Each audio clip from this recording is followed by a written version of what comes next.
Okay, so today we are in Vienna, Austria, the Museum of Fine Arts, and I'm going to be looking at St. George and the Dragon by Leonard Beck, who was a German artist and did this piece as oil on panel. It is from the Northern Renaissance period, so around 1515, and its historical relevance is that it's significant for its depiction of the popular medieval legend of St. George and the Dragon, which symbolizes the victory of good over evil and the defense of Christianity. It also reflects the Renaissance blend of detailed realism and religious narrative. It's not exactly documented how long it took, but it is important because it shows Beck's skill in blending detailed landscapes with dynamic figures, and it provides insight into the Renaissance approach to religious storytelling through art.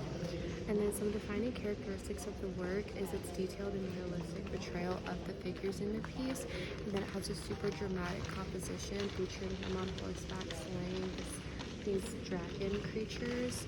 And then it has a lot of symbolic elements such as the princess and the lamb in the background, which adds a lot more depth to the narrative.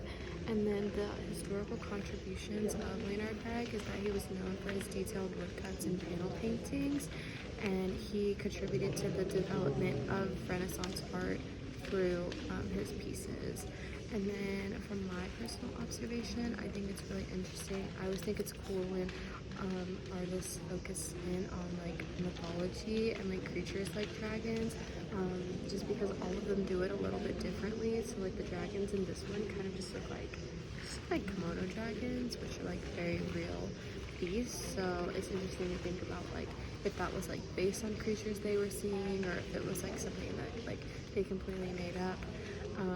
And then I chose this work because of that, and also because of like the contrast of like the greens and the reds. The reds are very like eye-catching from far away, and also the whole like mythological vibe. There's like the castle in the distance. It kind of just seems like something that you would get out of like a storybook. And then a fun fact is that the legend of St. George and the Dragon has been depicted in countless artworks, literature, and folklore, making it one of the most enduring and popular stories in Western culture.